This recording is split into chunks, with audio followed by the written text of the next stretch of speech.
विषय में कहा।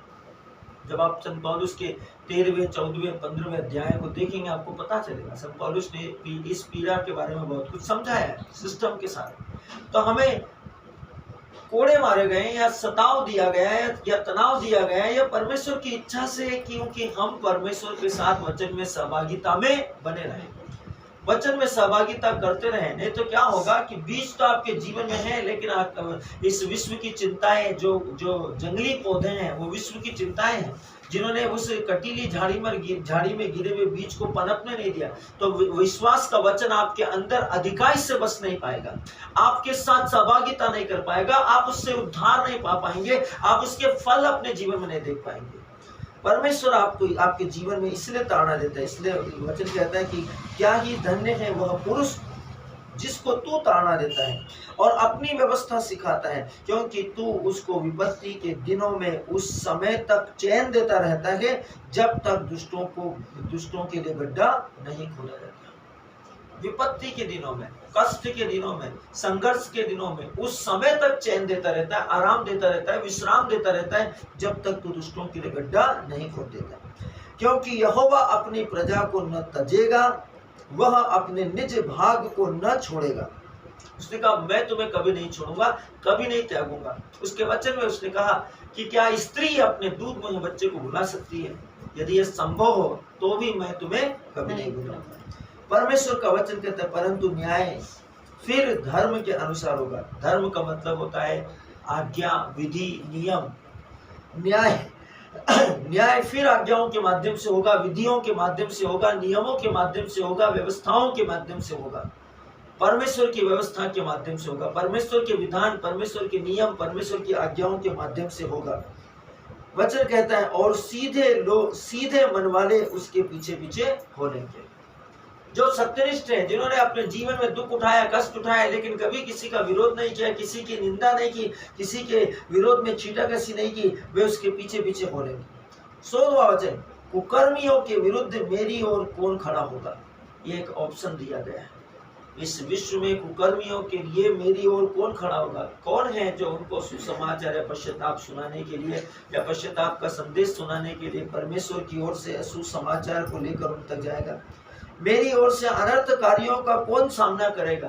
जब वे नाना प्रकार के विरोधाभास करे कलीसिया का या परमेश्वर के वचन का, तो मेरी ओर से कौन ऐसा है बुद्धिमान स्त्री और पुरुष जो मेरे वचन के साथ उनका सामना करेगा? Glory to God.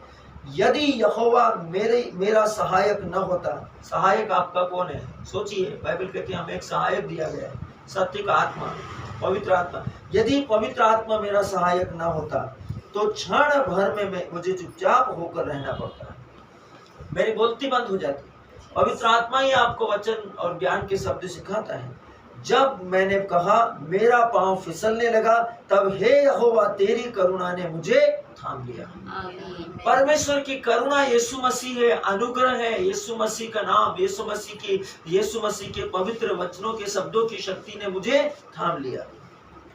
जब मेरे मन में बहुत सी चिंताएं होती है, तब हे यहोवा तेरी दी हुई शांति से मुझे सुख होता है। Glory to God. परमेश्वर की शांति, परमेश्वर की बुद्धि और परमेश्वर का सुसमाचार है, उससे मुझे शांति होती है, उससे मुझे सुख होता है। 20वां वचन, क्या तेरे और दुष्टों के सिंहासन के बीच संधि होगी? ये संभव है या असंभव है? दुष्टों और धर्मियों के बीच संधि नहीं हो सकती। जो कानून की आड़ में उत्पात मचाते हैं, वे धर्मी मतलब आज्ञा मानने वालों के प्राण लेने को दल बांधते हैं, दलबंदी करते हैं, ग्रुप बनाते हैं, संगठन तैयार करते हैं, गठबंधन करते हैं, धर्मियों के प्राणों को लेने के लिए उत्पात मचाते हैं और उनके लिए गठबंधन करते हैं और निर्दोष को प्राण दंड देते हैं। जब विधर्मी शासक या राज्य करता है, तब उसके सारे सामंत और उसके सारे अधिकारी और उसके सारे मंत्री भी विधर्मी हो जाते हैं। और फिर क्या होता है? धर्मियों को, सत्यनिष्ठों को, सीधे मन वालों को प्रताड़ित किया जाता है, उनके साथ सताव किया जाता है, उनको सताया जाता है। और आज आप इस विश्व में ये होता हुआ देख रहे हैं। आप इससे अनजान नहीं है, ये हो रहा है। इसलिए हम आपको बार बार बोलते हैं कि हम अंत के दिनों में, हम अंत के भी अंत के दिनों में, हम अंत के भी अंतिम दिनों के अंदर सांस ले रहे हैं, वेंटिलेटर पे हैं अभी, इतना समझ लीजिए। हम सांस ले रहे हैं वेंटिलेटर पे, इसका मतलब है कि कभी भी कुछ भी हो सकता है। इसलिए आपको अपने विश्वास में बने रहना है। परमेश्वर का वचन कहता है 22वां वचन, परंतु यहोवा मेरा गढ़ और मेरा परमेश्वर मेरी शरण की चट्टान है। वही मेरा गढ़ है, वही जगह ऐसी है, यहोवा के चरण ही ऐसे हैं जहाँ मैं सुरक्षित हूँ, और यहोवा मेरी चट्टान है जिस पर मैं कभी विचलित नहीं होऊंगा। 23वां वचन और अंतिम वचन कहता है, उसने उनका अनर्थ काम उन्हीं पर लौटाया है, उसने उनका अनर्थ काम उन्हीं पर लौटाया है, और वह उन्हें उन्हीं की बुराई के द्वारा सत्यानाश भी करेगा। हमारा परमेश्वर यहोवा उसको सत्यानाश करेगा। हालेलुया। संता मखंडल विहिंद्रिया सियामांतनो कोरल समंतन विहिंद्रिया सांद्रलिंद्र बोंद्रली त्रंदन मारल संतनो कोरल समंतन विहिंद्रिया। धन्यवाद धन्यवाद धन्यवाद परमेश्वर, आप महान है। आइए हम आज की वास्तविक संग्रहता के साथ परमेश्वर के वचन में सहभागिता करें। वास्तविक संग्रहता तैयार करती है दिन को, और दिन को तैयार करती है आपके लिए। 2 तिमोथी अध्याय 2 वचन संख्या 15 वचन कहता है, अपने आप को परमेश्वर का ग्रहण योग्य और लज्जित न होने वाला और सत्य का वचन ठीक से पहुंच प्रचार करने वाला ठहरने के लिए प्रयत्नशील रहो। अपने आप को परमेश्वर के लिए ग्रहण योग्य, कि परमेश्वर आपको स्वीकार करे, लज्जित न होने वाला और सत्य का ठीक से प्रचार करने वाला ठहराने के लिए प्रयत्न करो। ये बहुत भयंकर बात है और बहुत आलीशान है, बहुत शानदार है।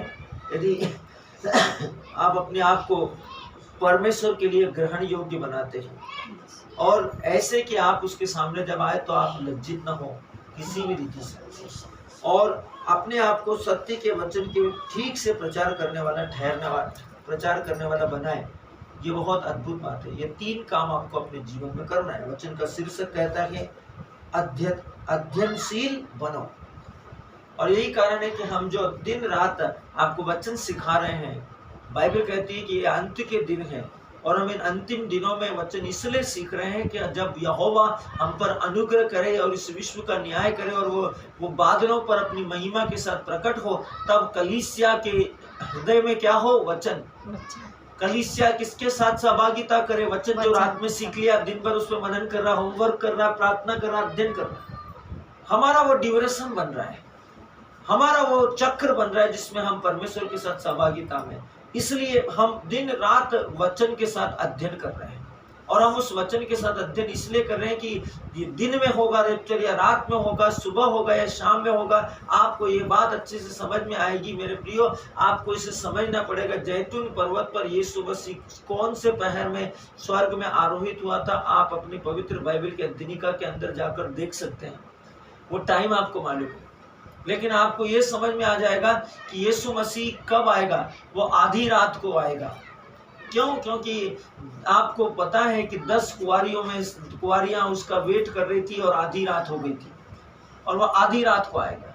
आपको इसे समझना है। वो दिन में गया, लेकिन आएगा वो आधी रात को, जब कलीसिया गहरी नींद में होगी। इसका मतलब ये नहीं कि आप गुर्राटे मार के सो रहे होंगे, आपको ध्यान नहीं होगा, लोगों को ध्यान नहीं होगा, लोग अपनी दुनियादारी में अपनी इस संसार के गुंतारों में होंगे, कोई भी उसके लिए तैयार नहीं होगा। उसने इसीलिए कहा कि मेरे आने का समय कोई नहीं जानता, मैं अचानक अपने मंदिर में प्रकट हो जाऊंगा। Glory to God. इसलिए सावधान रहिएगा। हम इस वचन